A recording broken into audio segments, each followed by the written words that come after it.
Hello, what have we here?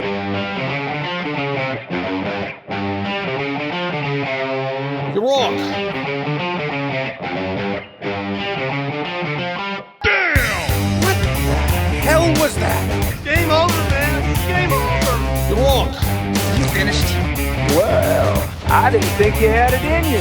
I'm your huckleberry. Greetings, boys and girls, lemurs and squirrels, and welcome to the Week in Geek for the 12th of August in this foul year of our Lord, 2026, a wholly owned subsidiary of Free Range Idiocy, wherein we present our midweek dose of geekery for you, the people. Thank you. Sit back and relax as we scrape the best news off the bottom of the interweb shoe and let you know exactly how we feel about it. I am your Uncle Todd, and with me on this Week in Geek Wednesday, as always, is the lead editor-in-chief bottle washer of the Week in Geek. I give you the man they call Tim. Greetings and salutations, my friend. How are you? Doing pretty good for the shape that I'm in. How about you? I am living the dream, loving life. All is well. Nothing to see here. Excuse me for a second. Full of crap. Yeah, exactly. Exactly. How dare you lie to our loyal viewers and listeners like that? What you folks don't seem to understand is literally 2 minutes ago, I was just venting my spleen to Uncle Todd before we started recording about life, love, and not love, but life and work and all sorts of stuff. So it's basically our pre-show is like us, like just it's like when your mom was like yelling at you or something, and then someone would call on the phone. She's like, "I'm gonna go down." Hello, yeah, like basically instant switch. Like we can just pull the curtain. Yeah. Hey, aren't you? I am. You can beat my breath, but you can't beat my meat. Indeed. Tell him, Dusty. Tell him. So how are you, sir? And what is we already covered that. We're okay. Well, I was getting back into it. What is new with you? And any news and notes we need to get caught up on? You were recently in the vicinity in the radius of greatness with the real K-pop band BTS. I never know where you're going when you wind up like that. I'm like, is he having a spasm? Like, is he going to go to the chiropractor after this? Like, how did you hurt your neck, Tim? Well, I do this podcast. Oh, another one of you schmucks. I'm stuck like this. Yeah. But, sir, how was it, transportation wise? I think you had some interesting adventures. Didn't you? So 1 week ago, as this is being released into the public, or as Ron White would say, the public, we were down in wonderful Foxborough, Massachusetts, the Paris of the Bay State, as I like to call it, and we were maybe the Normandy. I don't know. That's a little bit of a stretch there, my friend. But it's all right, a lot of a stretch. Let me tell you, I'll allow it. It's a lot closer to Paris than it used to be when it was old Schaefer Stadium. Let me tell you. But yes, BTS was playing at Gillette Stadium, and so we went down and we actually stayed at Patriot Place, the missus and I, and then Nice. Kaylin and her friend went to the concert, so that was kind of cool. Got to experience Patriot Place because the last time that we were there, which was last summer to go see Pink on her world tour, we really didn't hang out very much. Like we parked down the street at the Dunkin' Donuts, as you do. And walked in, went to our seats, went to the concert, walked back out, and we were on our way down Route 1. So there was no mucking about and checking out Patriot Place. And I'm pretty sure the only other time I've been to an event at Gillette would have been so far back now. It was Teddy Bruschi's first game back from after his stroke. That's how long ago. Wow. When we actually went to a game. That's the last Patriots game I actually attended in person. Did a handful of games at the old Schaefer / Foxborough Stadium, which was frightening. I remember, I think it was you and I. We went down to Foxborough. I remember we parked at a Dunkin' Donuts. Yes. And we hauled our sorry asses all the way to Foxborough Stadium. Yeah. To watch a preseason game. Yes.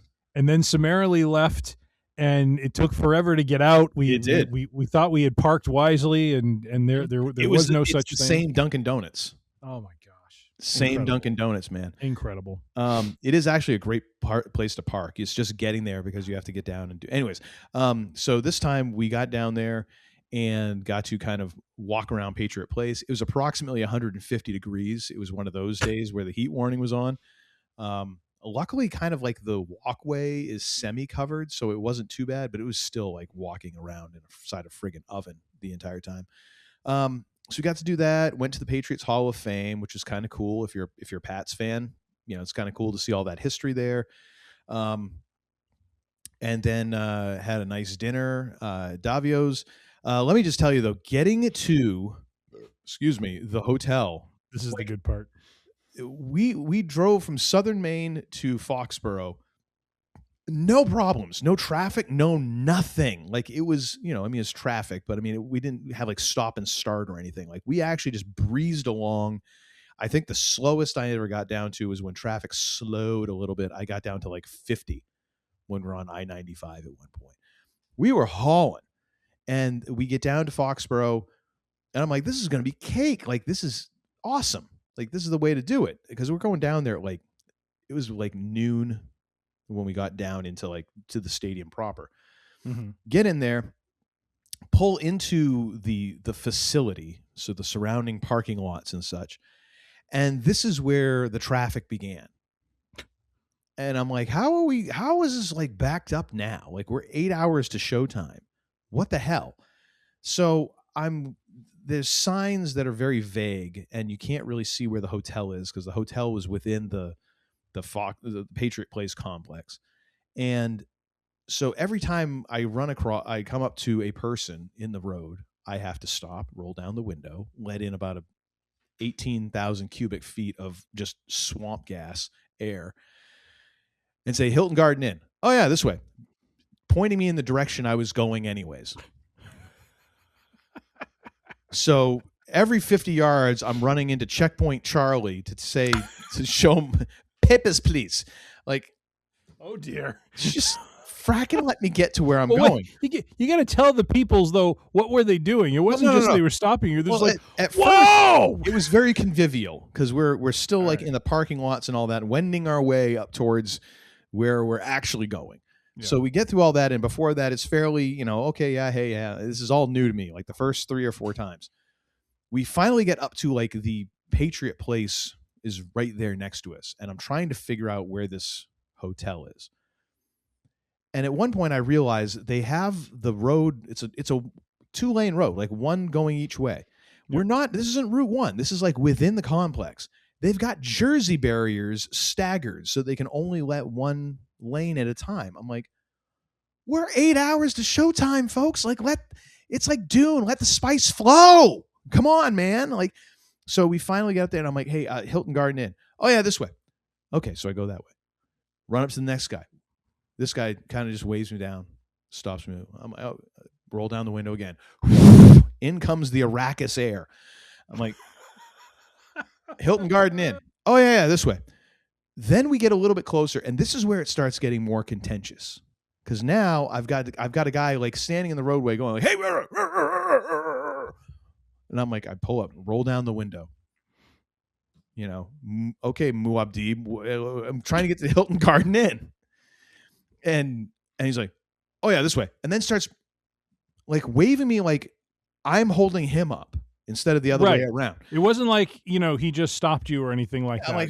Who stopped you? Stopped of your own accord, and now you're crimping his style and need to move forward. Okay. So now this starts happening like literally every 50 to 100 feet, where I've got someone, whoa. I'm like, Hilton Garden Inn. Oh yeah, this way. I'm like, thanks. You mean the direction I'm going? I appreciate you guiding me. Thank you.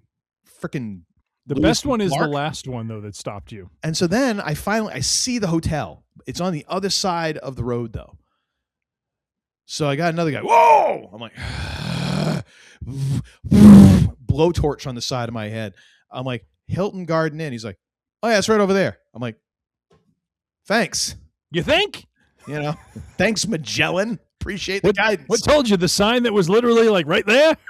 And he's like, the best way to go is go up here to the end and hang a U-turn. I'm like, this is the best technology we have. Like, it's not like they threw this place up last week. Like, we haven't mastered this. You've only had about 1 billion events here in the past 15 years. And this is the best we have. Like, go up there and hang a Yui, bub. Okay, fine, whatever. So I get up there. I'm about to hang a Yui. Whoa! I'm like, ah!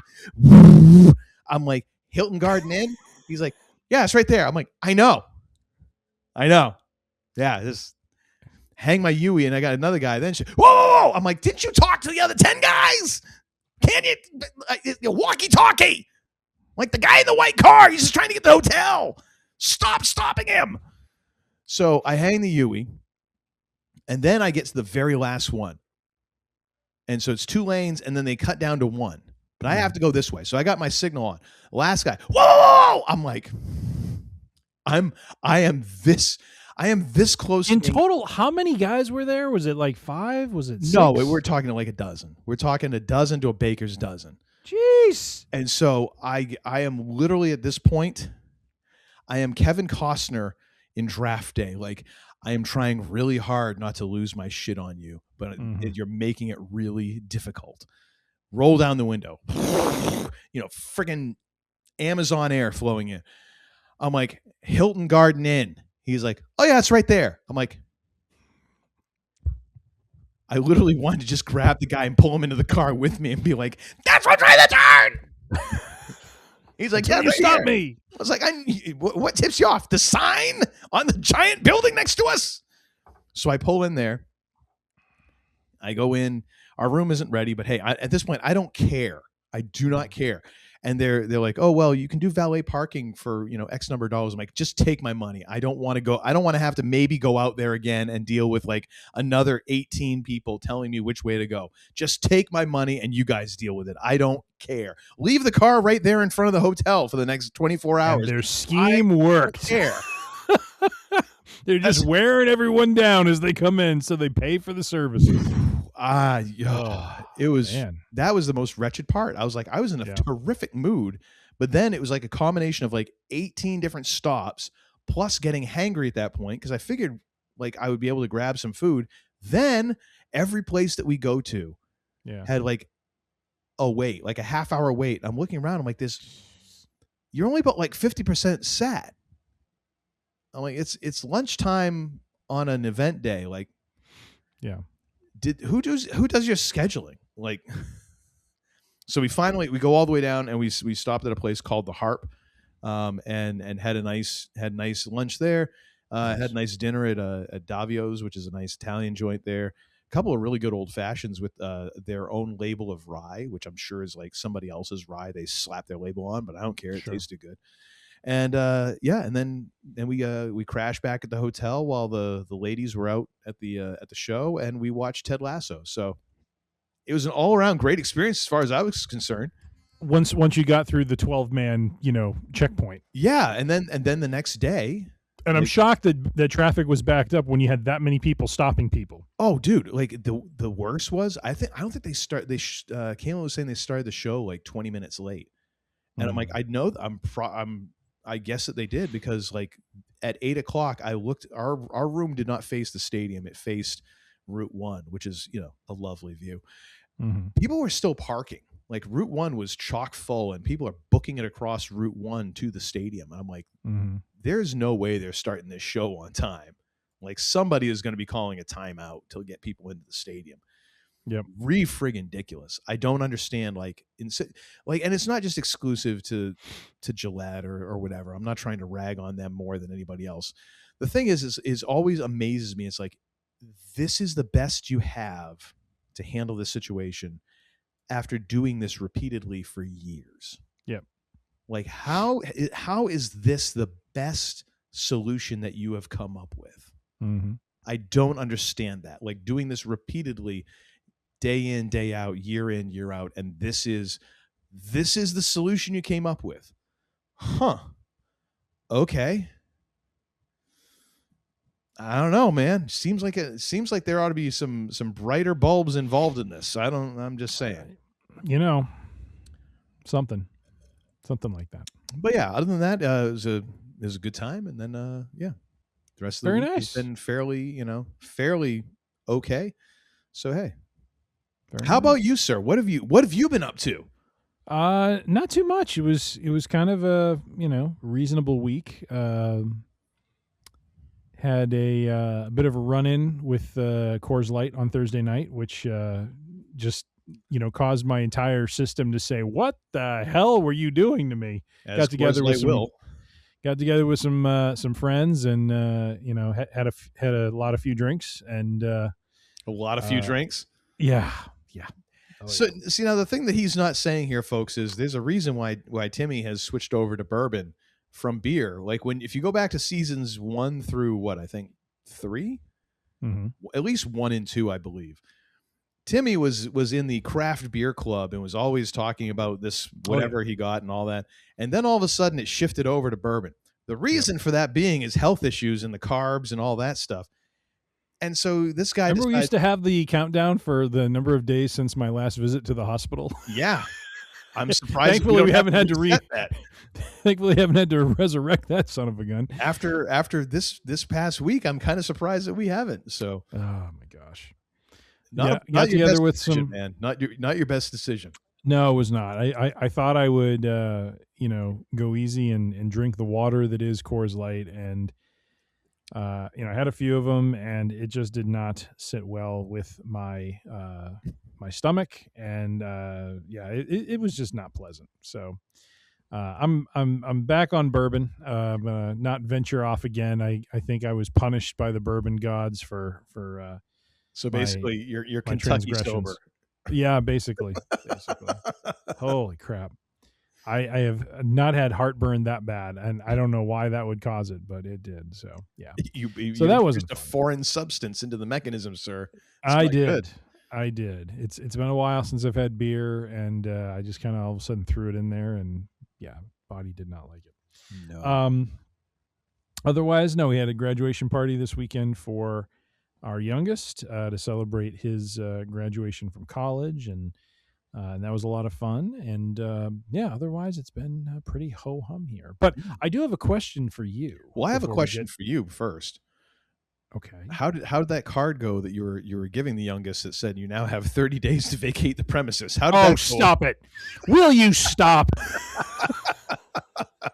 Turning that room into my new bourbon lounge. Ah, good Lord. No, that is not what was given to him. Stop that. Ooh, a nice cigar lounge? Well, could be. Yeah. Could be. We were talking about cigars on Thursday. I got to see if the boss would allow that. I'll have to see. Oh, I'm going to tell you right now, sir. That's going to be an absolute no. Ironclad. A negatory on that one. You're not even get the full sentence out before it's like no. Okay. Well, it's got to be outside. There's no way I'm having one in the house. That's actually technically we've already tested his room for smoking things in it because I wasn't going to say a damn thing. So I don't know that that's going to happen because the last time that happened, it was very evident something was going on. So I think your chimney has a leak. No. In my case, I went down the stairs and then I got high. No, you didn't. Yeah. I was going to pay my child support, but then I got high. No, you wasn't, man. Yeah. Oh, that's great. Afro the question man. I have for you, Yes. sir, though. Yes, sir. Is are you prepared? Do you have the intestinal fortitude to take from me What the? Oh my gosh! What are the we championship of the world of fantasy football? Because we are. The thing is, you in don't put the middle belt of on the line August. because you're a coward. Middle of August. If you actually put that belt on the line, I'm going to get would. the league up and running, and I'm putting my my two-time championship on the line, ladies and gentlemen. Back-to-back belt? champion. I'm going for 3 here. What's that? You're putting that belt on the line. Sure, I'll put it on the line. You are so full of crap. What? You are so full of crap. Maybe I'll need to invest in a fantasy football belt. Maybe that's it'd be like one of those foam WWE belts from like the 80s.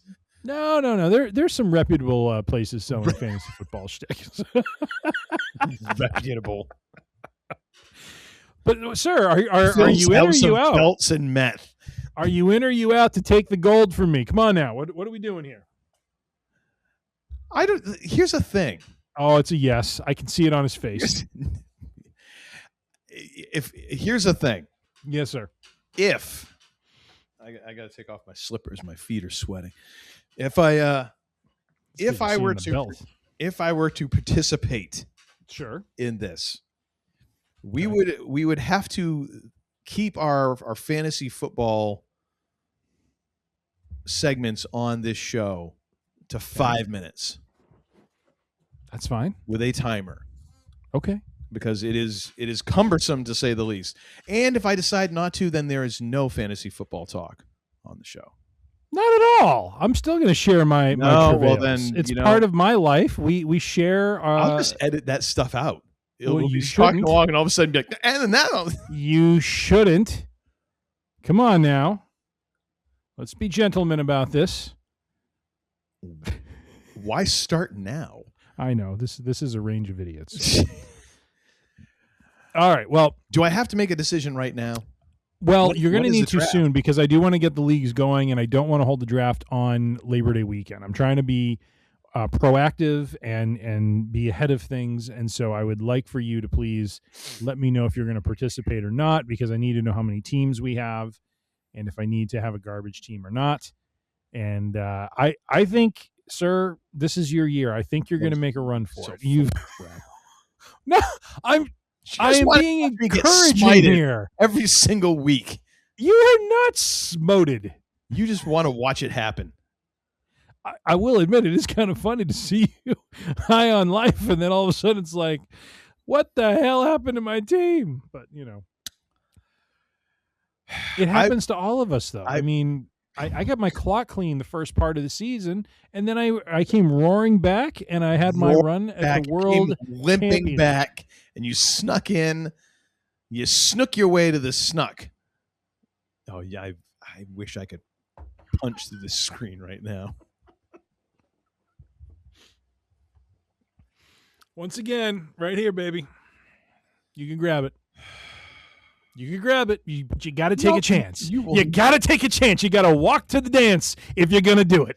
Walk to the dance. Why would I walk to the dance? Be all sweaty by the time I get there. As long as it's not Foxborough, you got to go through 12 checkpoints. Where are you going? Dance!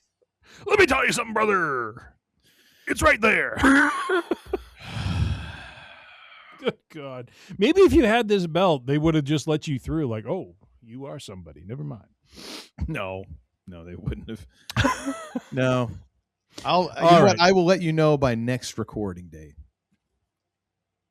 Perfect. Which I do believe we're going to miss a week, I think, if I'm not mistaken. We'll talk about that. I have okay. a thought. I have a thought. Because we do have a planning meeting we need to have here on because we have nothing. If I had folks, we plan we follow the corporate quarterly schedule. So we are due for our Q3 and Q4 planning sessions, along with a profit margin analysis of how this show is making. Apparently, look at Uncle Todd's face. That'll be a short meeting. Being in a band is more profitable than this, and that's like a break-even situation at best. Jeez. All right. Well, I have termed this "Oh the Insanity" because there is just some bat spit insane movie trailers out there that look interesting, but you're kind of like, what in the high holy hell is going on here? So we're going to go through these and chat about them briefly, and then we have a few more items to go through around some various. Oops, hold on. Thank you for that. Oh, pardon me. No, sorry, I thought I heard something. Along with some news and notes from around wrestling, entertainment, and Star Wars, and we'll end with a nice little kick in the nuts to DC. All right, well, let's start first with a trailer that Uncle Todd sent me and said, "Hey, this would be good fodder for the week in geek." The That's only not how I living. text. Well, that's the voice I use in my head. Oh. It's called The Only Living Pickpocket in New York, and it stars, and I'm forgetting his name, John Turturro. Thank you very much. Who is an amazing actor, always top notch in whatever he's in. Right as of late, Severance is the content that I will typically see him in, and he is phenomenal in that show. So if you have not seen Severance, I would check it out. But we're going to watch this right now. I'm going to get this queued up for myself here, as we are ought to do. I will count it down, and we will try to do a little voiceover while this is going on. Although it is challenging to do the voiceover when you're trying to like take in what the heck is going on. You know what I mean? Yeah, but we do it anyways. And by the way, all the links to these are in the show notes / description, so you can watch along with us. Amen. All right, are you ready, sir? About as ready as I'm gonna be. 3, 2, 1. Here we go. Ooh, Sundance. So it's got to be artsy. It's going to be special. The thing is, if John Turturro didn't have gray hair now, you would he wouldn't have aged in the past 20 years. No. Facially, all that, the dude hasn't changed. A little Just for Men, and it's it's John Turturro from Rounders. I just love how he's giving tips to this guy as he, kind of did a little pickety pocket. That's a slick jacket, by the way. It is. The look in his eye, though, is a little disturbing. He's giving the side eyes. He's kind of eyeballing what he's going to steal. The great thing is, actually, I think that's a top coat that I think I actually have. I inherited from my dad. We got Steve Buscemi. Yeah. Catatonic family member, apparently, in a wheelchair. This one That'll be interesting. Tug at the heartstrings a little bit, I feel like. I have never learned how to shine my shoe. Well, do you have shoes that need to be shined? That's the thing. Not really. I don't think a lot of people have shoes that are, shine worthy these days. Yep. Well, it looks like he is lifted. He is lifted from the wrong person. I can't tell. Is this Chicago or New York? Well, it says in New York, but it looks very Chicago-like. Why? Because the elevated platform? Yeah, kind of. I mean, New York definitely has that. When we went down to Queens last year, the trains running out there are elevated platforms. Ah, okay, gotcha. Man, he is just so good at playing a particular type of angst and yes, so good. Giancarlo Esposito. Is it Giancarlo or is it Giancarlo? It's Giancarlo. Who knows? I don't know. Anyways, either way, terrific actor. And Tatiana Masala, is that her name? I think so. Man, I'm not only am I probably going to see this in the theater. I love this part. Hang on. I know, I do too. In fact, he couldn't help himself from lifting from the kid, stealing a candy bar from the child. You know what? Commit to the gimmick. That's right. Dude, not only will I'll probably try and find a way to see this in the theater. I would watch John Turturro just stare off into the distance for an hour and a half and just be fascinated by him. He is one of those dudes that I don't usually seek out a movie he's in, but whenever I find that he's in a movie, I'm just so happy. Yeah. So happy. Oh my he God. reminds me a lot of, I'm looking him up right now, Paul Giamatti. Anything Paul Giamatti is in, yes, there's always there's an artistry to it. And with John Turturro, I feel like anything he's in, there's an artistry as well that he brings to the table that just makes it that much more interesting. So, so looks good. I thank you, sir. It was a great recommendation. Now, the next one I think Uncle Todd has seen. I was hoping he hadn't because I saw this trailer a couple of weeks ago. I think when we went to see not Spider-Man, but there was another movie we went to see. I'm forgetting what it is, but it was a trailer. Oh, I think it was for the Odyssey. Okay. And saw this trailer, and I immediately thought of Uncle Todd because of the absolute insanity contained within it. So I have seen this, but this is glorious. The movie is called Digger. We're gonna fire it up here in just a second. I'm getting it pulled up here. One moment. Excuse me. All right, let's get it to 0-0, and I will count us down. 3, 2, 1. Here we go. And it's looking crazy, and nothing like chunky, half-naked Tom Cruise. Okay. The cat looks like he's little The cat on is the on dead death's side. door. Yeah. I like the accent he's using, where he has that kind of southern drawl to his verbiage. I got to say, I'm really kind of fascinated by the camera shots here. Like, they're all these weird angles that, like, right up their nose almost, you know?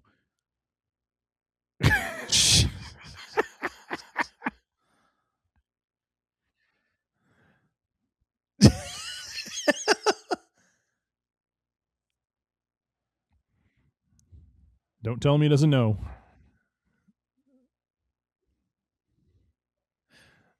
Oh my gosh. Oh my. Now, like this, John when they're Goodman. showing John Goodman, like I love like the camera shots. Mm-hmm.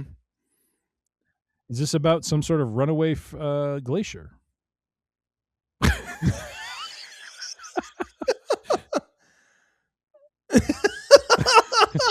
just the reactions are amazing here. I love this. And this Digger got us into us, and Digger's going to get us out. Oh my gosh, the cat.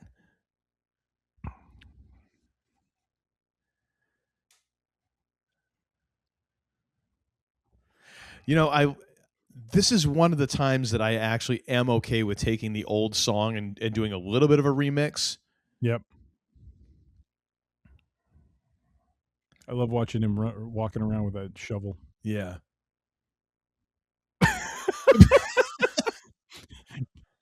Got to get the president awake. What's the horse doing in the war room? No idea. I love this. The hard truth. I love that. Bang, bang, bang. Woo! This is so weird. Like, oh my gosh, the cat. It seems like he's trying to keep the cat alive when it doesn't want to be. It's kind of weird. Yeah, no, that cat's just like, let me go, please. Oh my gosh. Pretty please. Oh, so one of my suggested videos after this comes up. Yeah. Eric Bischoff and Conrad Thompson are very bored of Roman Reigns. Oh dear. The world is coming around my way of thinking. I will have the last laugh. Actually, no, I won't. Roman Reigns has more money than I ever will, so screw it. Fair enough. Anyways. All right. And our last trailer, have you seen this one, Mayday? You going to go see this? Digger? Yeah. I think I'd like to, yeah. I think this is one I might actually make a date to go out to to see it in insane. all its gloriousness. It looks absolutely insane. And I'm so curious to understand what this is fully about. So all I know is there's, like these B-1 bombers that are like basically tailing a glacier or something like that. I'm just like, yeah, this sounds about right. What, environment's falling apart. What's man going to do? Launch missiles at the environment? Why not? So, yeah. Hey. Yep. Just goes along with every other good choice we've made. All right. This next one, I'm not going to say anything about that. Have you seen Mayday? I think that I have. Damn it. I've watched a lot of trailers lately. I actually watched one last night called Stunt Driver. Have you seen that one? I have not. It's all about like a Canadian, like the Canadian Evel Knievel who like jumped cars, and he was going to jump a river like a mile in a rocket car. Okay. And it is just nuts. Yeah. Just nuts. I should have sent it to you. It would have easily fit into our little thing going on here. Actually, you know what? Let me see if I can find it and I'll send it. But I can't remember if I've seen this, but I have a feeling that I might have. All right. Well, are you ready, sir? I don't think you are. You're typing. I just moved over. I just found the. All right, so it's only a minute 18 if we wanted to do that one. Anyways, I am ready. Save it for next week. I have some other content to get through. So. Okay, fine. I'm ready. All right, here we go. Mayday. 3, 2, 1. Here we go. Ryan Reynolds looking very Ryan Reynolds-ish. Highway to the danger zone. Whoa. Now, I really like this perspective. Oh, yeah, I've seen this. But yeah, no, this is another bat spit insane movie.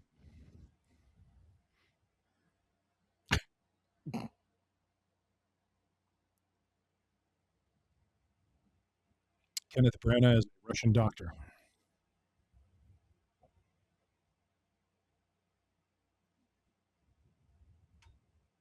Cue the music. Yakov Smirnoff. Neil Diamond, baby. I hate this song. Never had McDonald's, but I suspect I would love it. Yes. Oh, so this is Apple, huh? Is this in theaters or is this? I don't know.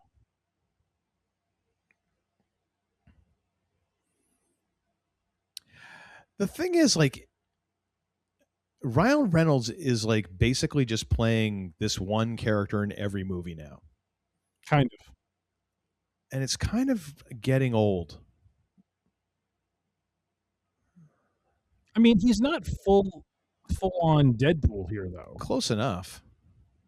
Well, you know what I mean? Like, it's close enough. Whoever would have thought Ryan Reynolds and Kenneth Branagh in a buddy cop sort of thing? Kenneth Branagh, yes. Because, I mean, that dude can act his ass off. No, I'm saying Kenneth Branagh and Ryan Reynolds together. Like, that doesn't seem like a pairing that we would ever. I love it with a kid looking over. That is bizarre. I mean,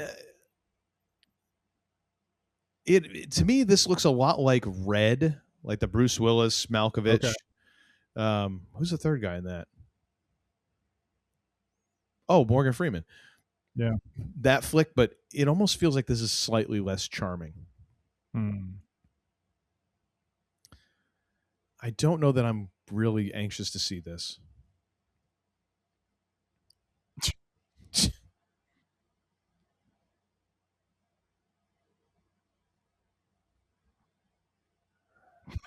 That is kind of Deadpoolish.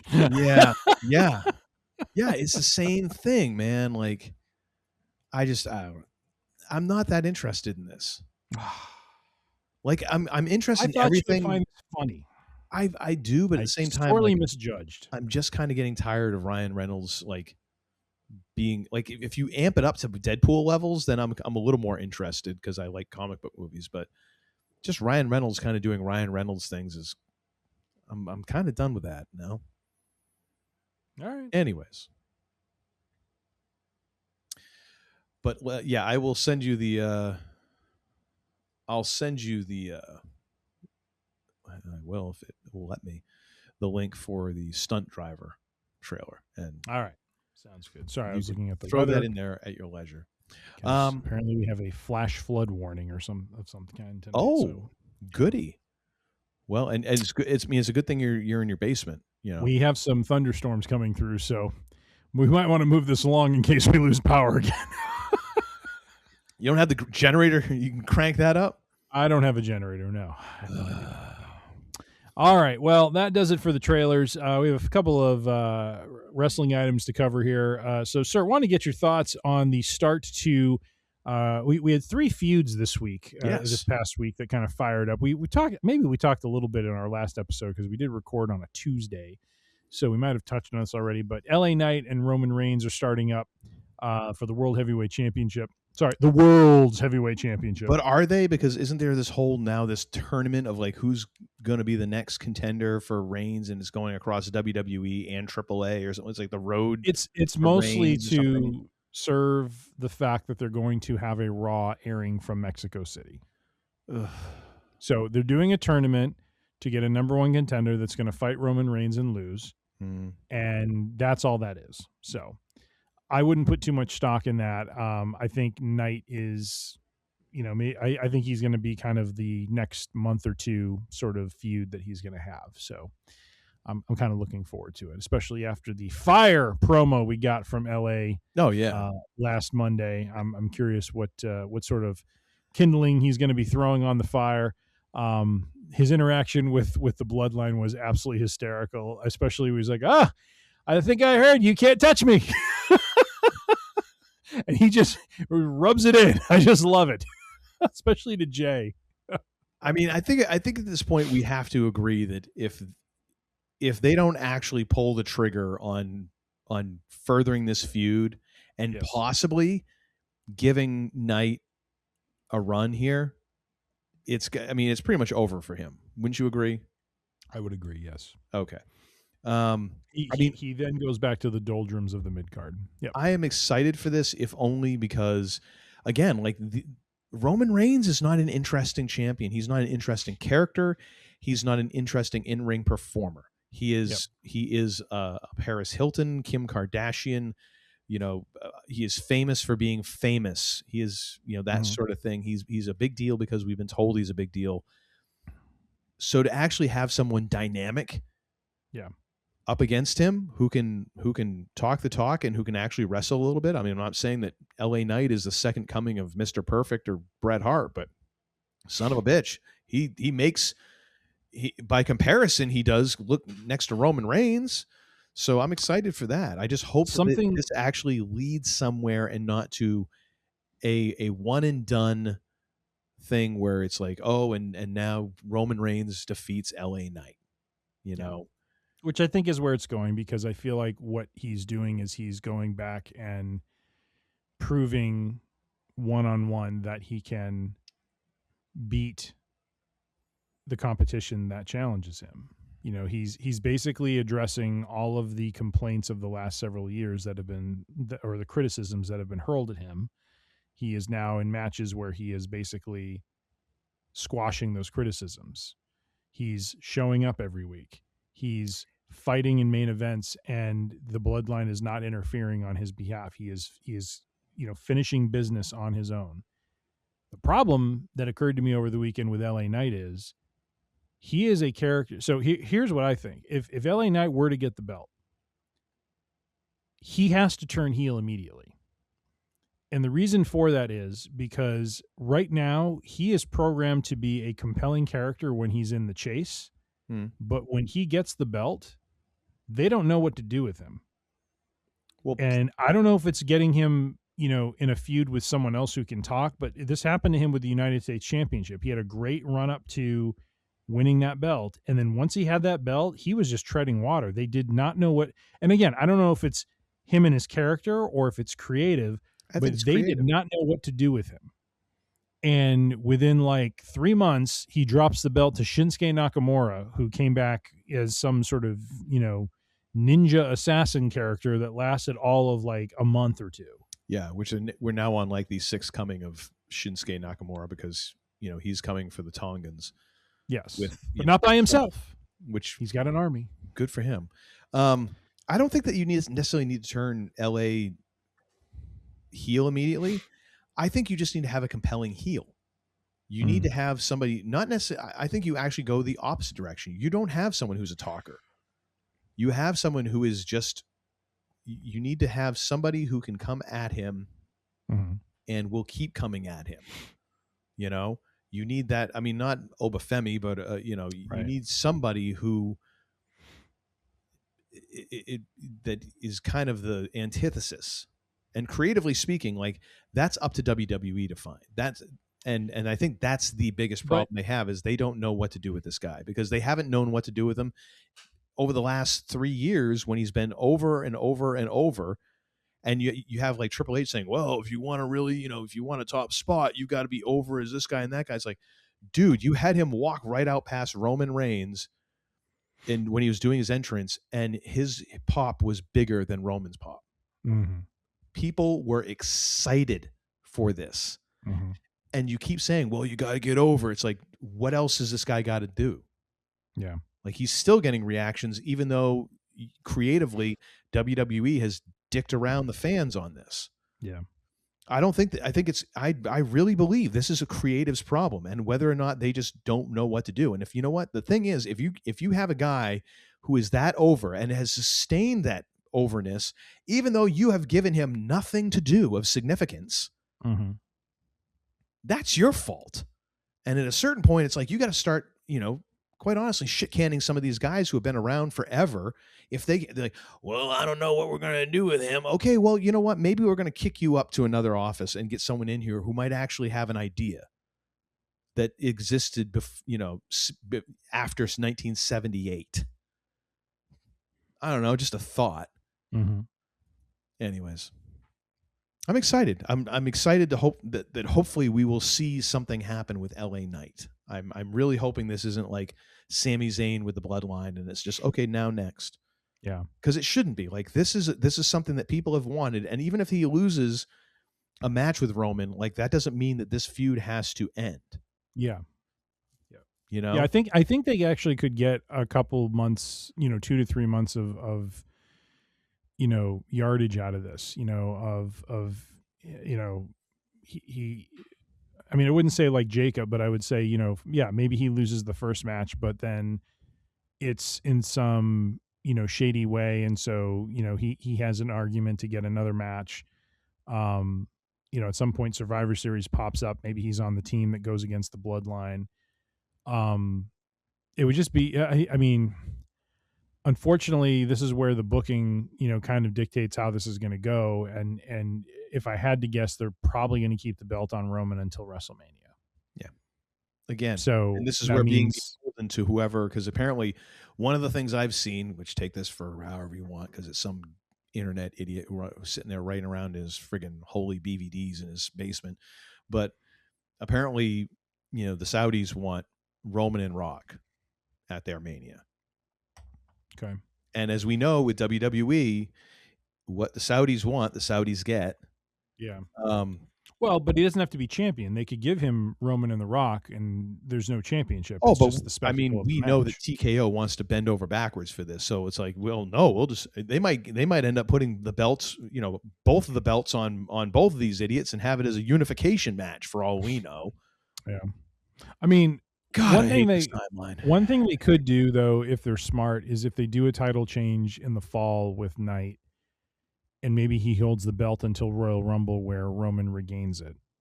At least it gives Knight some sort of world title reign. It gives him that validation as the guy, even though he's not going to have it all the way through WrestleMania. Like they have done that sort of stunt in the past where you have, the champion, the dominant champion you thought was just going to run with the thing to WrestleMania. He loses for a short period of time. They did that with Rock and Foley.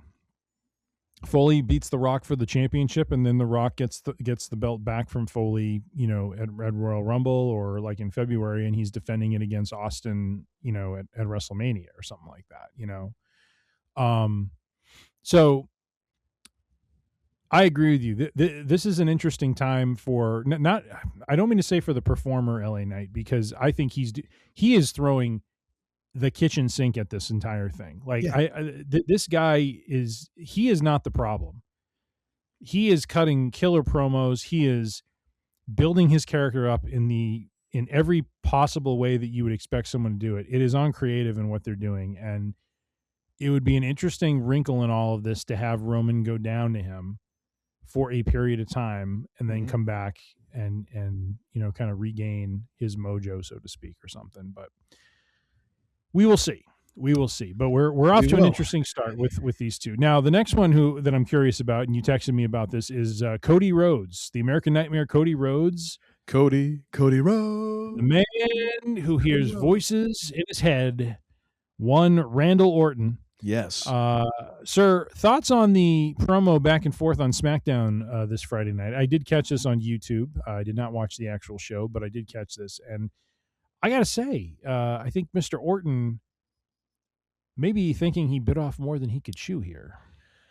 Yeah, I like your take on it, because it's along the lines of kind of what ideally I would like to say. And here's the thing. Here's another reason why. Like, if you're going to say, oh, well, they need to turn LA Knight heel immediately after winning a championship. It's like, no, WWE is firmly in the camp of let's ride a babyface run as long as possible, because that's what we've been doing. Cody, even though he's been doing heelish things now for a year and a half, he's still a babyface. However, in this sense, we get Randy basically very eloquently kind of pulling that history of, how Cody wanted the best Randy Orton that he could, and he realized that Randy Orton couldn't beat Cody, but what about the worst that Randy Orton could be? And I like how Cody immediately, there was not really any hesitation. he instantly kind of met the challenge and was like, can you deal with the baddest that I can be? Yeah. And there was a reaction from Randy that gives me a little bit of hope that we are heading in a dark direction for Cody, because Randy, he didn't quite pull a Triple H seeing Cactus Jack, coming down the aisle at him. But there was a definite reaction of shock and a little taken aback, and realizing, as you said, that he might have bitten off more than he can chew here, that maybe Cody is a little nuttier than he is, which, I mean, hey, he did spend all that time in Stardust. That'll drive anyone nuts. So I'm actually kind of interested to see where this goes. Like, are we actually going to see the trigger pulled on a Cody heel turn? Yep. Like, are we going to see him turn heel enough that it will actually stick, instead of it just being, oh, he did some heelish things, but he's still QB1? Like, is this the thing that is going to break Cody? I saw an interview with CM Punk on YouTube as part of the whole, Busted Open now becoming part of WWE's, kind of fleet of podcasts. The Pravda of the yes, podcast and the guy who normally looks like he's having an embolism, Dave something or other, is interviewing Punk, and Punk said something interesting, because he mentioned something about not about a heel turn, but something along those lines. And Punk was like, he's like, honestly, at this point, he's like, I don't think people are going to boo me. He's like, I'm all for, being a heel character. I'm all for being that guy. But he's like, but he said, like Randy, I think there are certain people that the fans just, they're, and Cena as well. There's too much history. There's too much currency that we have all built up with the fan base that they don't want to boo us. And so that's where I think, like, if you're going to do, I'm thankful if they do it this way, I'm thankful they do it this way, because it doesn't hinge on the belt.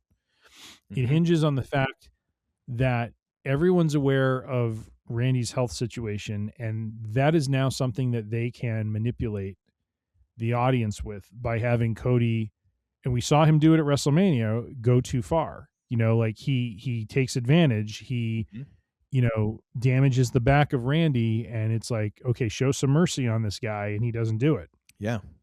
And we can have a heel turn that way. And I loved in that promo that Cody brought up the Legend Killer gimmick, and bringing up the fact that, given Randy and where he is in his career now, he is now technically a legend. And so he asked the very poignant question, who is going to kill you? Yeah. And Randy's just got this look on his face like, oh shit. I didn't think this all the way through. He's got a point. And that's what gives me a little. This Femi. Except Randy can't run. But I mean, that's the thing. True. Like, yes, I totally agree, because I've been saying it now for a long time. Like, there's certain people that they don't want to boo. It's not because they don't want to play along, because I've said this too. Like, we're in the sing-along era. They are beloved. We're in the sing-along era of WWE, where no matter what, you can get any catchphrase or music over and people will go with it. However, because of the nature of what the business is, and because I think so many people are now smartened up to what the business is. Back in the day, there was a I forget what it was. I'll see if I can find it. There was an interview, old interview with Jim Cornette, where he's talking about back in the day, like he was working in Louisiana with the Midnight Express. And he's like, and those people, like, they thought all of this is real. Like, this is real life to them. And they're going to, he's talking about getting stabbed and all that. He's like, that's when I started carrying the tennis racket and all these things to like protect himself. I think that people now, there's enough of them that are smartened up to the fact that, like, this isn't life and death combat out there. Yeah. And because of that, like, you have someone with a tenure of a Cena, of a CM Punk, of a Randy Orton, and the injuries they've had, you've known the time, the time they've put in, and that the clock is ticking. Because again, like, we are in the era now of even sports stars are playing later, but we all know that our favorite athletes at some point lose it. Like Yep. the body won't keep up. Father Time is undefeated. And even in the quote unquote fake sport, like the clock is ticking. And especially where ticket prices are what they are, it's not like people are coming around and not running the loops that they used to. Like if you go to a WWE event now, that might be your one of the year. You're not catching them when they come through town 3 months later or 4 months later or whatever. Like that might be the only event they're booked that they're in your vicinity that year. Or that might be the only one you can afford for a couple of years because you get good seats. They don't want to go out there and boo their hero. They want to go out there and give them their flowers and show their appreciation, all that. And you run into that when you're trying to make one of these guys a heel. Yeah. And they saw that with Cena. They had to go to such a length that then it was like, okay, now we're actively turning fans off. Like that's how far we had to go. And it's not good for business. So now what do we do? Well, you can turn them heelish, but then you got to have somebody else come over the top and be the heel. And I think that's what you could do with Cody. You could totally do that. And I think people are ready for it. As much as people like Cody and all that, like I'm ready to see what Cody can be like as a heel. Because I have not watched like kind of really in his entire career, honestly, until up over the last few years. I'm fascinated about what an American Nightmare heel would be. Because I think it could be absolutely diabolical. Like I think he could be a top heel. And Undertaker said it. There's been a lot of different other people who've been like, oh yeah, when he turns heel, it's going to be something. I'm excited for it because I think that I think this is the time. This is the right time. Absolutely the right time. I agree. Yeah, no, I thought this was well done, and yeah, I love the fact they have the belt out of the picture and it's not part of this, and they just let the two of them, have their match. Well, there's enough history there. You don't need the belt. You don't need the belt. No, you didn't need Pat McAfee in there. You just need the history, and you play on that, and you play on Randy's just health. Forgotten Pat. Just forgotten it. Yep, I know, but like just like when Owens came back at SummerSlam. There was a point in the match where he's like holding his neck after taking a move. And, I'm curious, like this is the Triple H era. So I think they're going to be intelligent about how they do this. I know, just from past WrestleManias, during Vince's heyday, like when Brutus the Barber Beefcake came back after this, like, boat accident he had that shattered his face. And, and they just made this like big thing out of it. And they just, it was very overdone. And it just felt like very, like he wore this mask where you're just kind of like, okay, so like no one can punch him really. So it's like, what the heck are you doing? It's like, why, so I'm kind of curious to see where they go with it. And yeah, I think it's a great time to, have Cody turn heel and, be pursuing the belt, for selfish reasons. And, at some point, maybe he snaps out of it. Like there's just a organic arc to this that happens where he comes out as a stronger babyface afterwards. I mean, oh yeah, the fans, when they start booing him, if he ends up turning, it doesn't mean that is sacrificed forever. I mean, at some point, he can redeem himself. He can, see the error of his ways and come back. And oftentimes when heels like that do, they're even more loved than they were before. And so I'm looking forward to that one. Punk and Owens. This one's interesting because of, like, I don't know of a lot of, I'm not as familiar with their Ring of Honor history. I am aware of Owens being, somewhat friendly or considered friendly with the Young Bucks. And of course there's the whole drama that happened between Punk and the Bucks and Kenny Omega at AEW. So I'm kind of curious how this plays out, but what did you think of their first exchange? It was really good. Because Owens is that he is, I don't want to say he's like Punk, but he is Punk-like, if you get my meaning. Yeah. Like the way that he approaches a promo and the way that like they can have that chat back and forth and he can kind of smile through it and be a smart ass and kind of weave a tapestry with his words.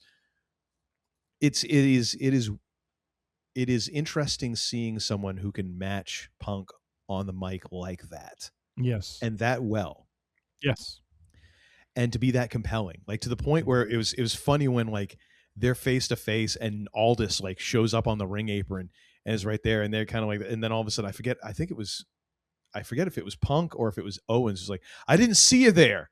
And I'm like, Yeah. like you guys weren't totally framing this. Like it's like breaking the fourth wall in a way, in a really funny way that works. The whole thing was great, and the way they both called out, like, I don't know why you're still here. I'm a professional, and this and that, and I'm a professional. And then you finally get Owens to be the person to push Punk first, and I am sure that there are boundaries set if there is still any remaining heat between these two and all that. But I think that it's interesting that you can work the internet fans, but it works just with casual fans. Like, you don't need to know necessarily everything that these two have said about each other or thought about each other or whatever. Just to see these two in the ring, like, it's a compelling matchup.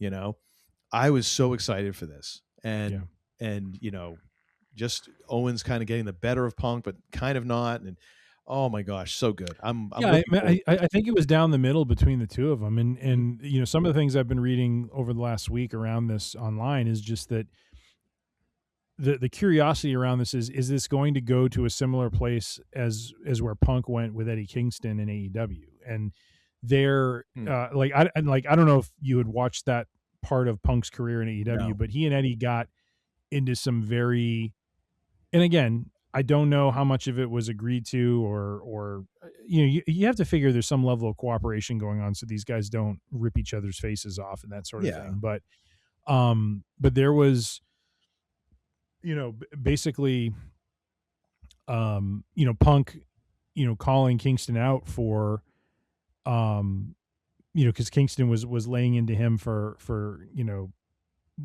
like either not giving him a chance or disparaging him.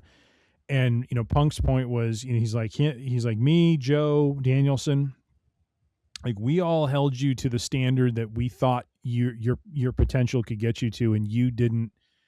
Like Punk wasn't being a heel about it. He was just saying you didn't put the work in. Like, you chose to not realize the potential that you had. And you know, and not that this would get applied to Owens, because I don't think this is about, you know, how Punk saw Owens or whatever, but just, you know, kind of I think to what you just said is that I think there's a measure of Punk that is in Owens, you know, that, you know, Punk, you know, blazed the trail for folks like Owens and Zayn and others to come up through the independents and make it into WWE.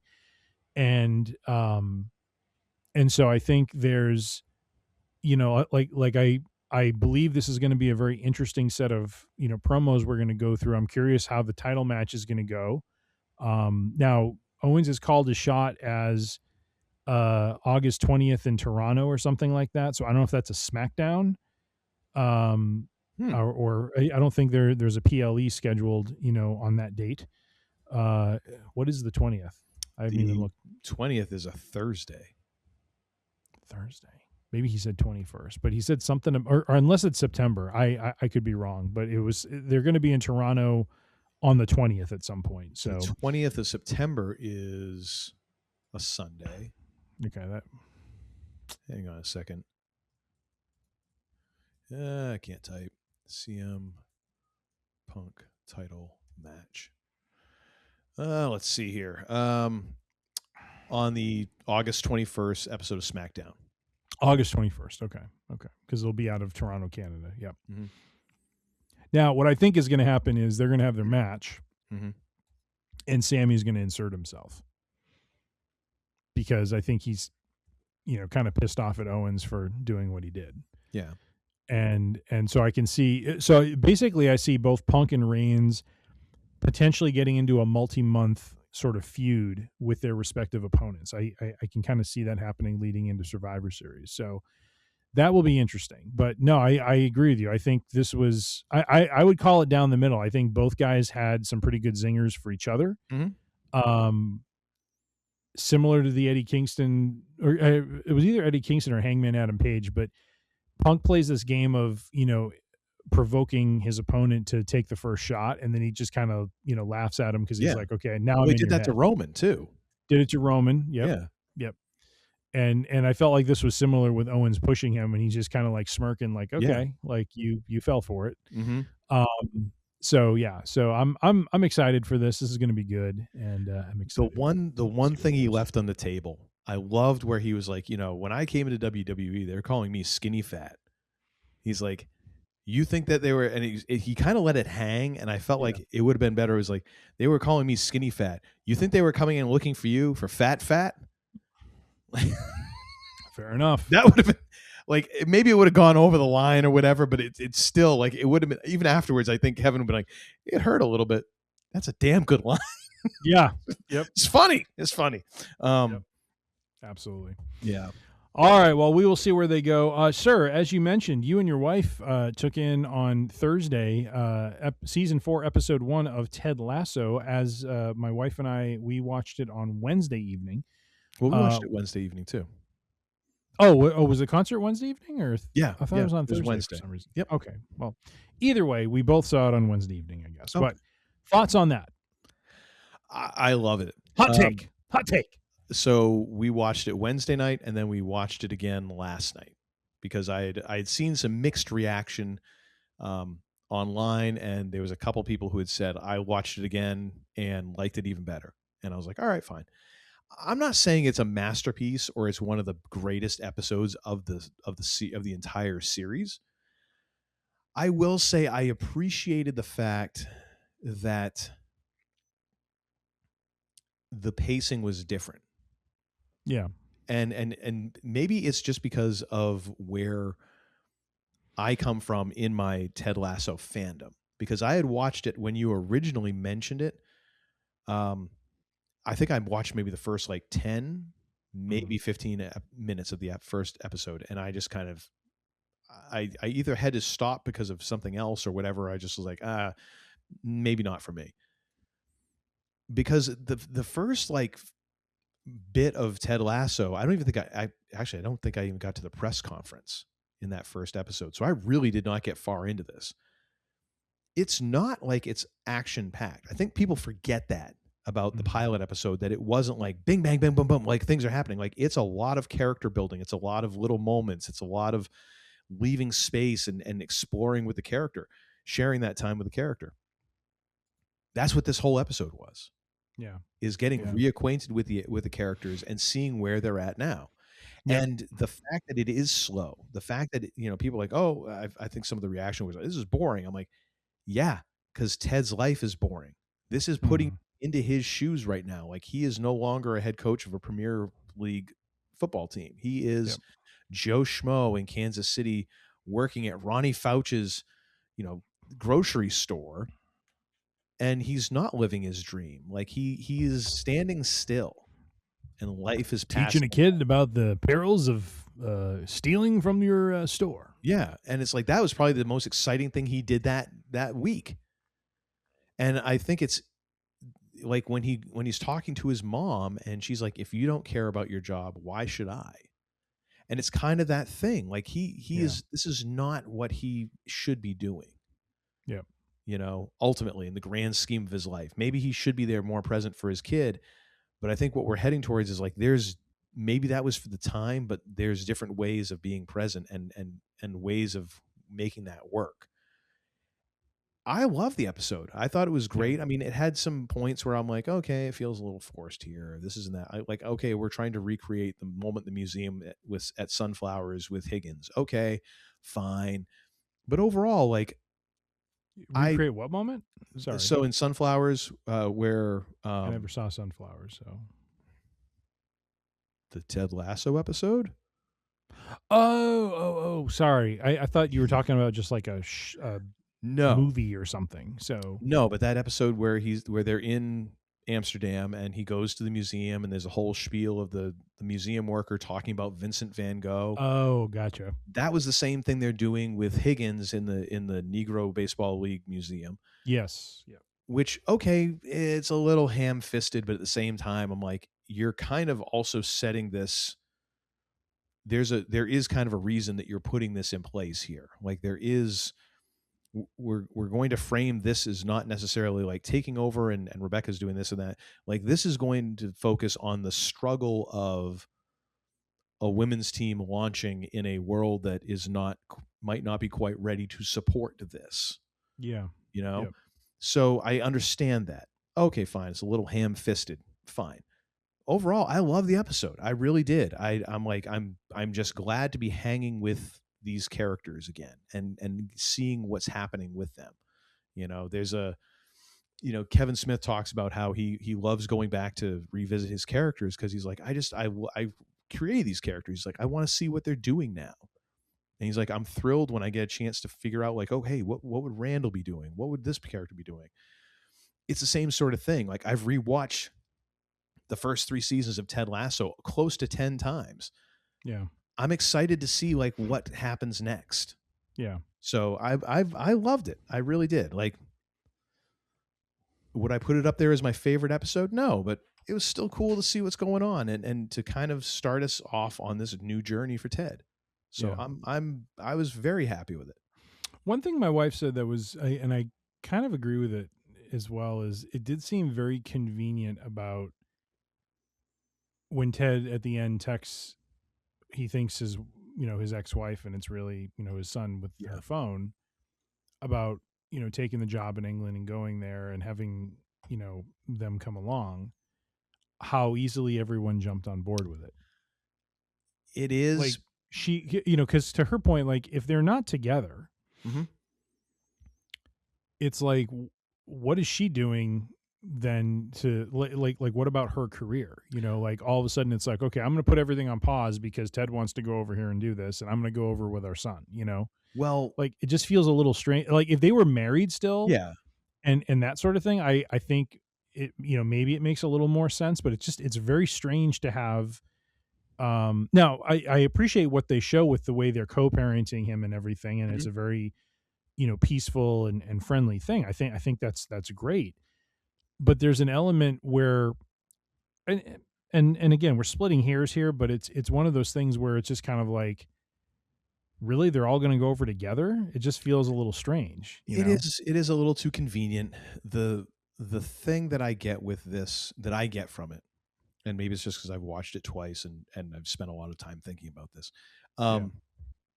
One, we get her, when they get done with a little parent-teacher conference for Henry, and they're coming out, and Ted asks how she's doing, and she's instantly frustrated with, how things are going professionally for her. Like, and I love again how there's another a-hole manager named Derek. Like, I love in the Ted Lasso universe, every manager is named Derek, and they're all jerks of some stripe. I just love how they're all Derek. I love that. Because even in Sunflowers, when they're at the Yankee Doodle Burger Barn, if you notice, like, they talk about the manager, and the manager's name is Derek. And it's the same as the manager at Taste of Athens is named Derek. I'm like, I love this. This is just a naming convention. Like, all managers are named Derek, and they're all a-holes. Perfect. But she mentions that, like, it's very frustrating, and she's frustrated with this or that and the other. Coming to the end of the school year, like, but more so than that, I think it's one of those deals where everybody around Ted understands how miserable he is, but he is that person who won't. He thinks that he's fooling everybody because he's just that positive guy, and everyone's like, this dude is fracked up. Almost the same as like when Sassy was saying, like, you're a mess, and everybody else, he says, do you think I'm a mess? Yeah. Yeah. Like, everybody else understands it. And I think that's the thing of, like, even Henry understands, like, when he asks, like, are you going to take the job? And he's like, no, you're stuck with me. I don't see that as Henry being worried about him moving away. I see it as Henry being like, you shouldn't be just doing this. You shouldn't be working at a grocery store, Dad. Like, you should be doing this. This is what you're supposed to do.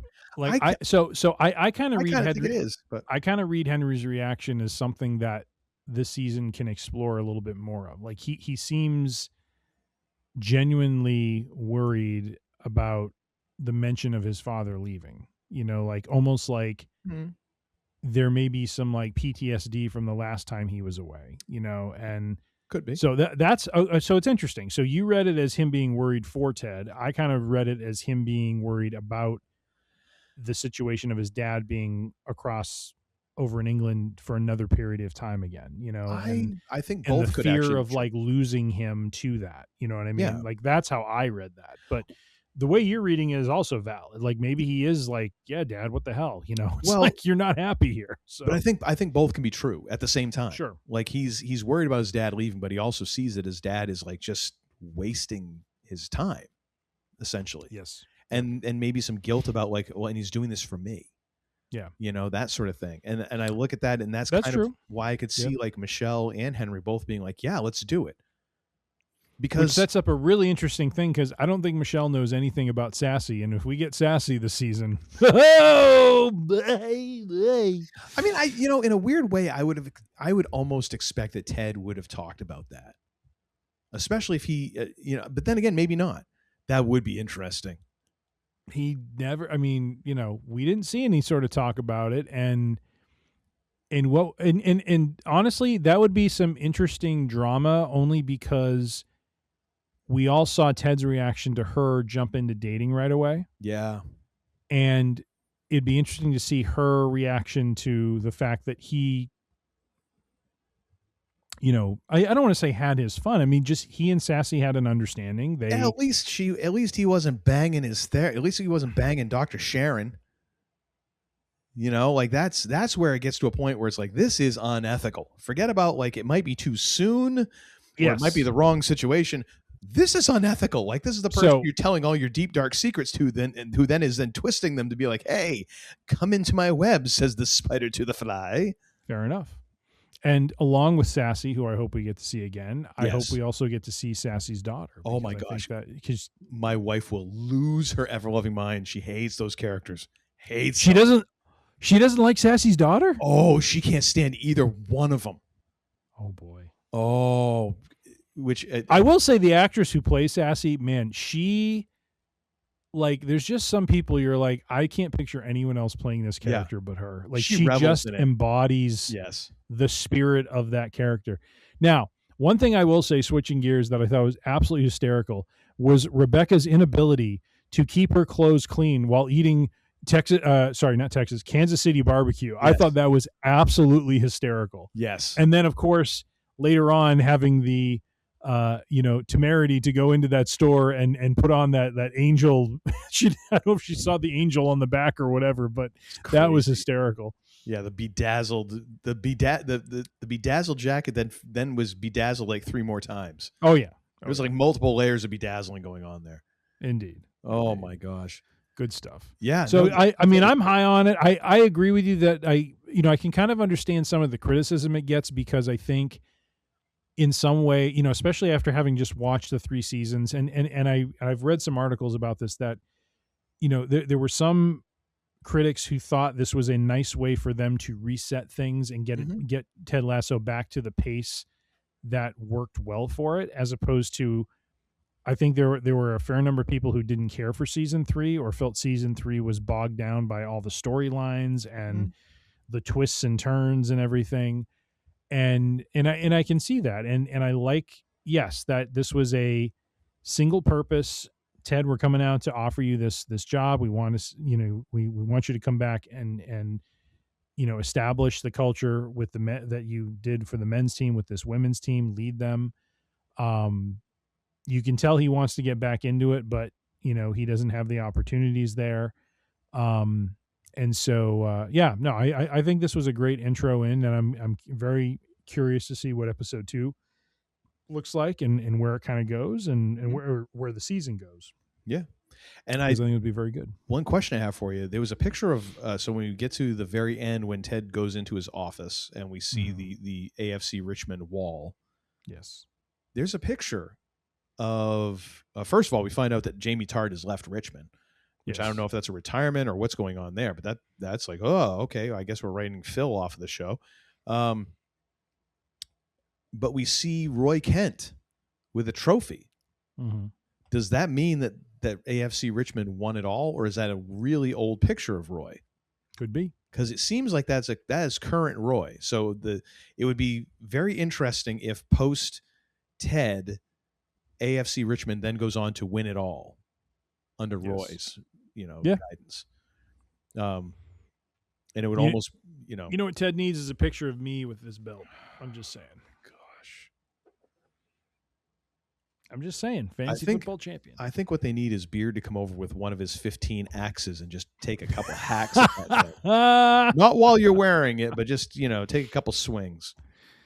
Oh, good stuff. Well, we are bullish on this season and looking forward to episode 2, which we got to talk about this if we're going to, do a weekly coverage of these, or if we're going to, kind of have a episode where we kind of sum it all up. I think it's fair to say that it'll little of both. It'll be part of the discussion going forward, because I usually have thoughts on these things. Excellent. Well, I'm going to skip the Star Wars item that we had. We'll push that to next week. Good idea. Close things out here. I thought you'd appreciate this. From our friends at, this is yahoo.com by way of film.com. Supergirl's theatrical run has officially ended, and the new DCU movie made less than Morbius and Joker 2. The author here is Megan Garside.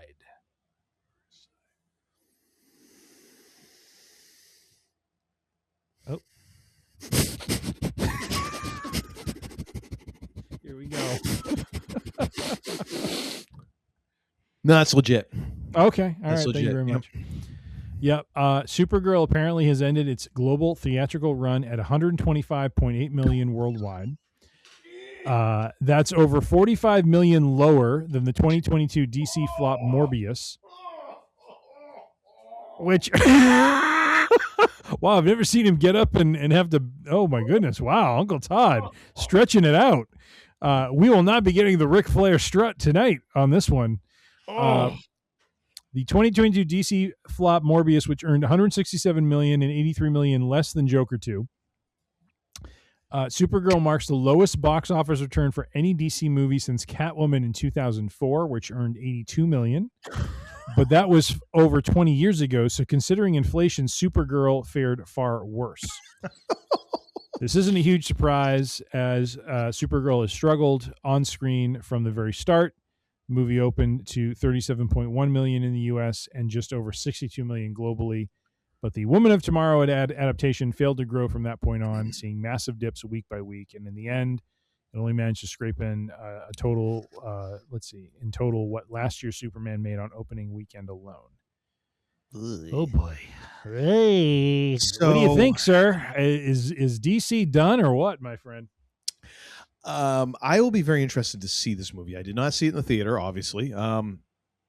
However, I saw a lot of negative press about this, a lot of negative reviews, a lot of negative Reddit posts and all that. And then kind of towards the end of its run, I saw quite a few kind of swinging the pendulum the other way, and being like, I don't understand. People are like talking about like, this is Ishtar. Like, it's the worst thing that's ever been put to film. And they're like, it wasn't the most wonderful movie ever, but it wasn't that bad. Yeah. Like, it was a decent, serviceable action flick, and yada, yada, yada. So, I mean, I'm guessing the truth lies somewhere in between. I think the problem being that, once again, like, it's very strange to me that we are now on, what are we, iteration... let's go with just major iterations. We are in version 2.0 of the DC film universe, because I would kind of count like Snyder as version 1, and then we had that brief Joss Whedon thing where he came in to finish Justice League as 1.1, and then we had the Snyder cut that was like 1.2. Then they still tried to keep things going for a little while, like as they were heading towards version 2, so it's like 1.4, something like that. But they're suffering from the same problem. They're literally trying to microwave this sumbitch like it's a friggin' burrito from a 7-Eleven, instead of taking some time and actually working through it and trying to create good characters and then see if those characters overlap. Like, and again, doing the most DC of things, like, oh, well, yeah, but these aren't going to connect, and this is here, and we're going to do things that are all scattered. It's like Marvel has kind of been very up front about like, okay, if it's a Marvel property, it exists somewhere in the Marvel universe. Mhm. Maybe these characters aren't ever going to cross paths, but it's once it became Marvel Studios, everything is here. Mhm. And DC, when they first started, they did the whole thing of, oh no, all the TV shows that you love and that kind of helped us build all this momentum. Yeah, those are non-canonical, and none of those things are going to carry forward. Recasting all those roles. And we know you love that Flash. We know you love that Green Arrow. Screw you. You don't know. We're going to recast them. Whatever, hey, they're only successful. And then they try to get to their Avengers as quick as possible, and they're doing it again.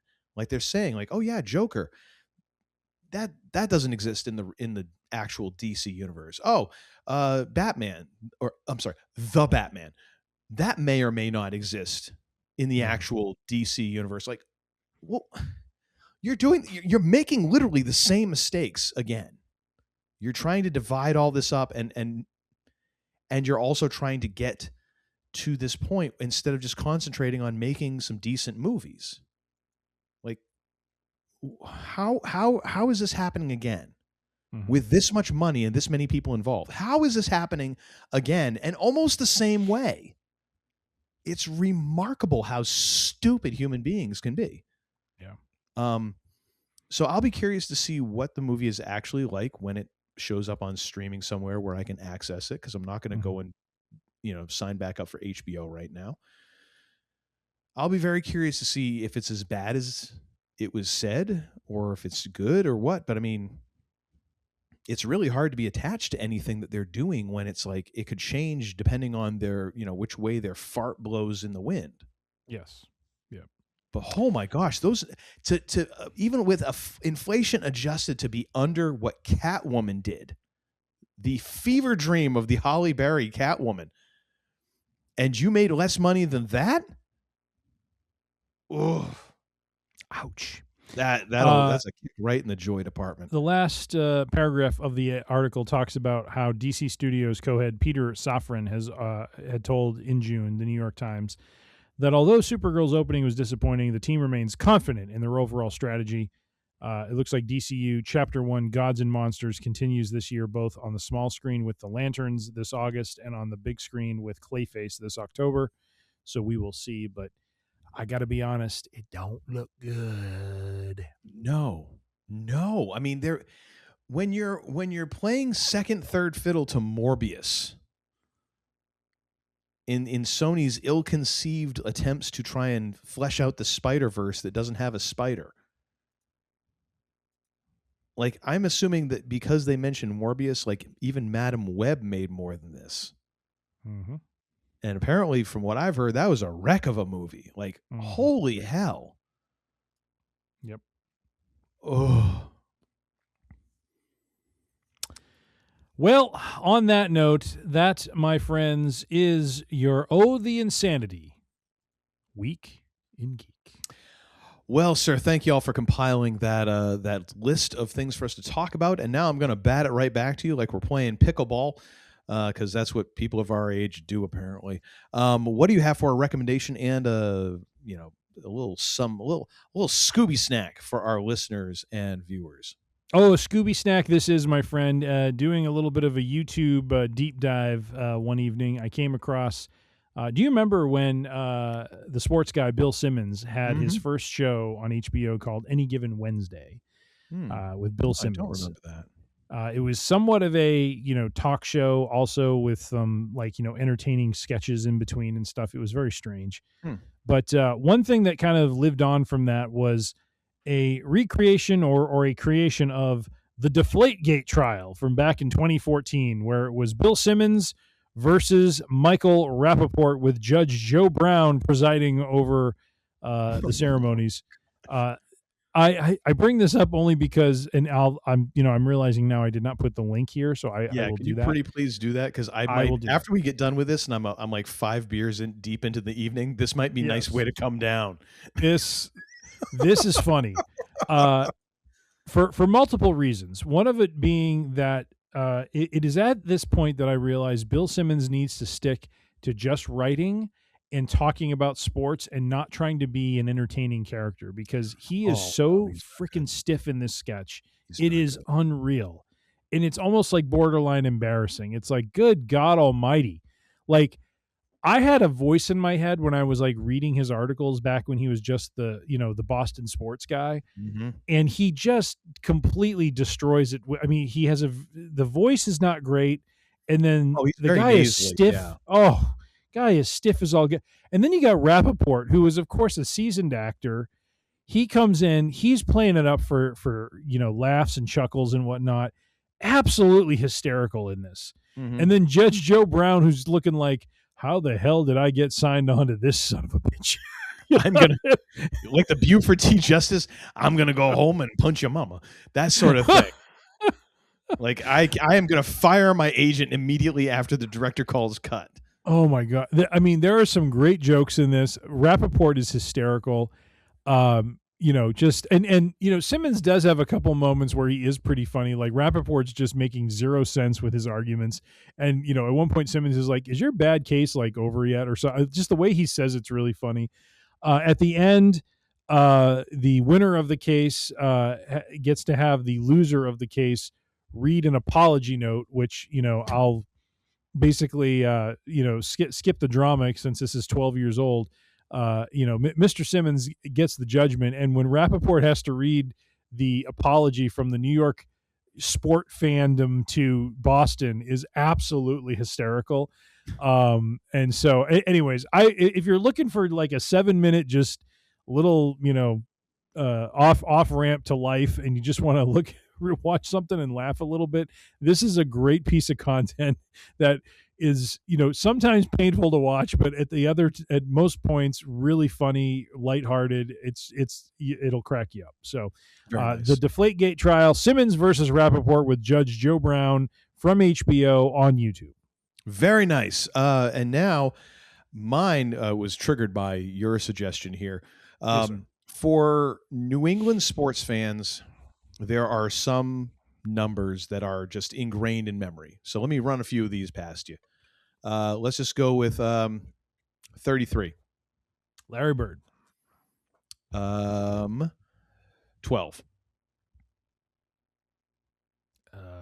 12. Oh, Tom Brady. Thank you. 4 Horsemen? No. Number 4, Bobby Orr. Ah, okay. All right. Well, sorry. When your hand cramps up like that, it usually means one thing. Woo! Let me run this one by you. 28-3. Oh, the most glorious comeback of all time, ladies and gentlemen. The New England Patriots wiping the floor with the Atlanta Falcons in Super Bowl. I don't remember the number. So we will be coming up on the 10th anniversary of this in February of 2027. Seriously? That was Super Bowl 2016? 51. Wow. So it was February 2017. 2017, yeah. And that is when the Patriots overcame a 28-3 deficit to defeat the Atlanta Falcons 34-28 in the first ever overtime game in Super Bowl history, the greatest comeback in Super Bowl history, which is the title of the NFL Films video that I'm linking to. When I was down at Patriot Place this past week, went into the Patriots Hall of Fame, and of course they have a little kind of, not a room specifically, but it's kind of a room set up, and they are talking about this because they have areas dedicated to all of the Super Bowl victories, and this one kind of had a little antechamber off of it, and it has multiple screens, and it has this just video going, and it's kind of going into the comeback and all that. And it just so happened that at that time, my wife was like, "Hey, where's the bathroom?" Like, I don't know, you can go. I'll tell you what, go find it, and I'm going to hang here. I'm going to watch this because I have not like literally kind of rewatched this in a while, so I'm going to watch the comeback here. Oh my gosh, dude. Like, it is one of those things where I can go back and watch the Patriots' first Super Bowl win, and I still get nervous. And to tie into Bill Simmons, like, even after that, the final whistle was blown, I had the exact same feeling that he did. Like, I expected them to rush, like almost in WWE manner, like the commissioner to run out and announce that there's going to be a 5th quarter added, you know, and that we're going to give the Rams another 15 minutes to solve this thing. I don't get that feeling about 28-3. Like, even though it was stressful for me in that moment, like, it doesn't conjure that same. Maybe it's just because I was such a Patriots fan, and that first Super Bowl was like exercising all of those demons of the 2-14 seasons, the 1-15 seasons, the coaching changes and the miserableness of some of those years, and all of that. 28-3 to me became much more believable because as soon as they started rolling, I was like, oh my gosh, this is actually possible. And it made you realize, like, all of this, everything that you'd seen from 2001 to 2017, you're like, this has been preparing me for this moment. Like, it is just, this is the mentality of this franchise in that, at that time, is like, as long as there's time left on the clock, we always have a puncher's chance. Yep. Holy hell, man. Like, it is just amazing. And it is one of those things where, who knows where the future of the franchise is and all that. And I'm not as much of a football fan as I am, but to have lived through all of that was pretty friggin' incredible.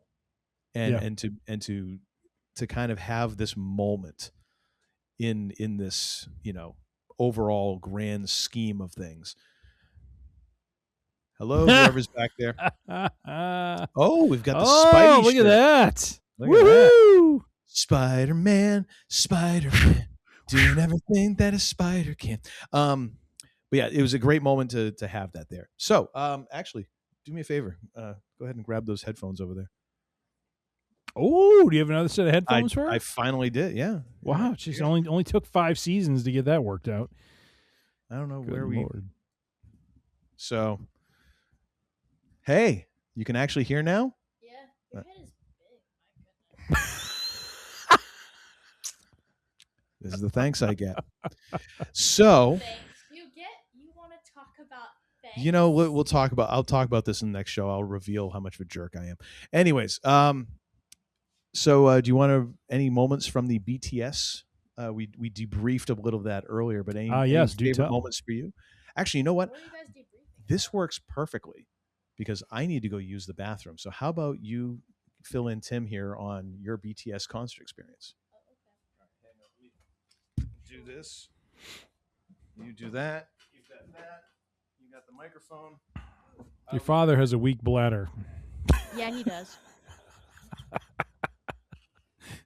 I love that I said that. And he has no idea that I said it. So how was it? How was the concert? It was really good. It was nice. One of the best concerts that I've ever been to. Very cool. How long did it go for? Was it a 3-hour tour de force? Was it shorter? Yes, it was 3 hours. It ended right at 11. They were very prompt with the ending. Wow, nice. Yeah. And were your expectations met? Were you hoping they would play certain songs or? I definitely think I was very happy with how the concert turned out. There was some songs that I was hoping that they would play. They didn't play them, but that happens a lot. So I wasn't fully expecting those songs to get played, but I had my fingers and toes crossed. Nice. And then last week, I think you had some sort of like glow stick or something. Was that something that got like synchronized with the rest of the concert, or did you get your own thing? No. So I have the mini version because I didn't have enough time nor the money to buy the actual like light stick version. Oh, okay. Okay. So I had the mini like keychain version, and that one doesn't have Bluetooth or any like actual technical stuff to it, so it doesn't actually hook up at the concert. So basically, for every song during that concert, when they switched the light color for each song, I had to manually click every single button to try and get the right color. Oh, I see. Yeah. But nice. Yeah. How were the seats you had? Were you where were you in relation to the stage and everything? So, by your laughter, I'm wondering, were you in the parking lot or were you? I might as well have been in that. That's okay. I just saw my favorite band, and we were in the nosebleed seat, so it was oh my gosh. I thought the tickets were a lot closer than they were. Yeah. I didn't really think that they were that close, but I thought that they were at least going to be one section down. and I thought 300. Like I was like, oh, 300. I'm pretty sure there's like one section above that. We got there. We're like, oh, okay, 300, and it started going all the way up to the very top. And we're like, oh, so I guess that there's not one section above us that is the top section. Oh no! And then the row. Now, did you at least get up there and yell, "This is Sparta" for the 300 section? No, I didn't. Your father. But it was really Good cool. Lord. It wasn't actually as bad being up in the top section because it's just the way you get up there. Because once you get up there, it's like a really nice view too, and it's not for me. It's all fun and games when they're when the oxygen tank and the mask are are part of your seat accoutrement. When you need a Sherpa. But yeah, then our row was originally 19, and I thought there was okay. Is that Happy or is that Marco? That's Happy. Oh, that's Happy. Okay. That's Happy. Is Happy happy right now, or is Happy unhappy? I don't think he's very happy. Okay. But yeah, I was telling you about that. I thought that 19th row meant that it was like kind of closer down because it like counted down. So I thought like, oh, 1, 2, 3, 4, 5, 6, 7, 8, 19, and 19 was at the bottom. Wait. Numbers don't work that way. Okay, well, I was thinking from up to down, and I wasn't thinking fully because when I was trying to buy these tickets, I had approximately 1 minute to get these tickets before they sold out. Okay, but you've bought tickets before. No, I didn't. Yes, you have. This was my first time, like, actually buying, not in, like, a rush scenario such as this. You bought Stray Kids tickets. You know how bad that was. With BTS, it was, like, 10 times worse. True. I love how we have a little family squabble happening here on the show. We've got both cats. We've got everyone in here. But yeah, it turns out I was... row 19 is like 6 rows from the furthest back row of the stage. Oh no! Oh gosh. So yeah, we were cozy with everyone else, and that was fun. But we did Very stand nice. up. There were a few questionable times during songs where people were jumping around, and you could feel like the stadium shaking beneath. And it being up that high, that was not oh, dear. fun. That's not for me. Yeah, well, it wasn't bad. It's just that you could feel it like kind of moving just a little bit. It was like a little tremor. Just a little bit. Just a little, but it was really just good. A bit outside. It was a 360 stage too, so it's like it had screens from all angles, so it was like okay, nice. View. That's good. Yeah. Very nice. Well, it sounds like a good concert excursion. Your father, gave us the story of the 12 checkpoints of doom that he had to go through before he finally got to the hotel. Yeah. What was the 12 checkpoints of doom? All those people were stopping us like every 5 feet. Oh, yeah, that wasn't fun. That was pretty awful. And then How close was he to losing his absolute, stuff with all of that? Oh, he did. He did. She's not wrong. He rolled up the window and he's like the father from A Christmas Story. Ah, no. It's just like yelling. He lost his shit at one point, and then he almost got a car crash because he tried to turn it to another lane. And I saw one of the drivers. She was like staring at him like with like crazy eyes. Whatever. Everyone was perfectly safe. Me and Emma didn't know if we were gonna make it into the concert because you were gonna get arrested or have us banned from the venue. Not gonna get. Okay, now you're exaggerating because you're talking to him. I'm just saying how it is. Okay. All right. He is known as a loose cannon, so Enough out of you. I love having the 2 sets of headphones now. He can totally hear all the crap I talk about him while I'm talking to you. We gotta tie this up, don't we? Oh, but I think first, just in honor of the sweatshirt, I think, why don't you tell Tim what you did? Okay, well, why don't you tell him now what you did? Uh-oh, what did you do? I went and saw Spider-Man yesterday so that we could talk about it on the show today, but Caitlin was working. Oh. No, it wasn't that I was working. Hold on a second. It wasn't that I was working. It was the fact that I didn't watch the movie because, me being the nice, loving daughter that I am, I wanted to watch this movie with my dad because, my dad. Oh, got me boy, into oh, Marvel boy. and everything. You were the one that got me into Marvel and Spider-Man in the first place. And I was like, okay, I'm going to watch it You with were my the guy. inspiration. You were the one who showed me the way. You were my Obi-Wan Kenobi. Starting on this too. You were my Obi-Wan Kenobi. This is my Anakin arc right now. This is my Anakin arc, is that you went to see Spider-Man without me. You didn't even tell me. I got back from work. It was a long shift, by the way, too. It was a long shift. I was tired as heck. And he's like, so I just wanted to tell you something. I went to go see Spider-Man by myself. And I was like, what makes you think that this is a good time to hear that? And he just took his headphones off.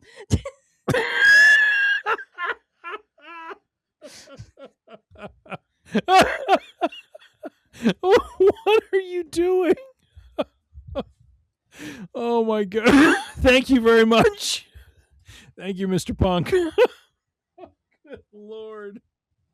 So I just want to state for the record now, I'm highly considering not going on Wednesday and just going with you know who instead, with Nor. Like, I'm like second date gonna be going to see Spider-Man now that I've been betrayed.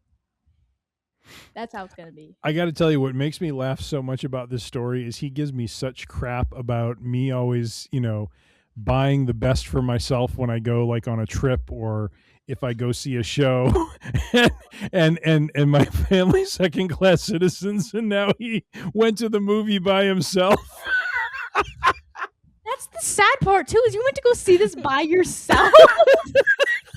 Who goes to see a movie like that by themselves? That's sad and miserable.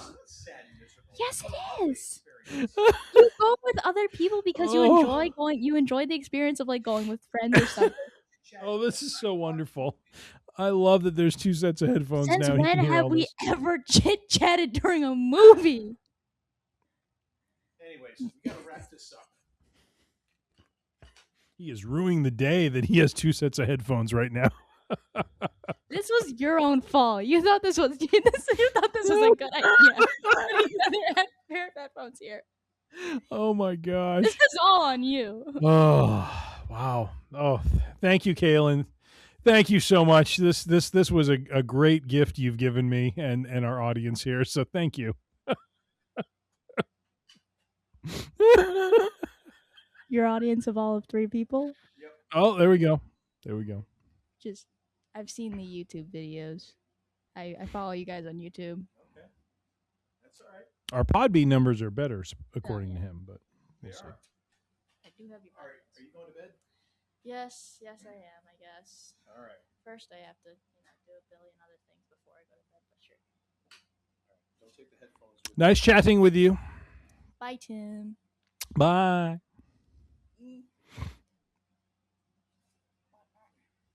All right. Well, good night. Good night. Judas.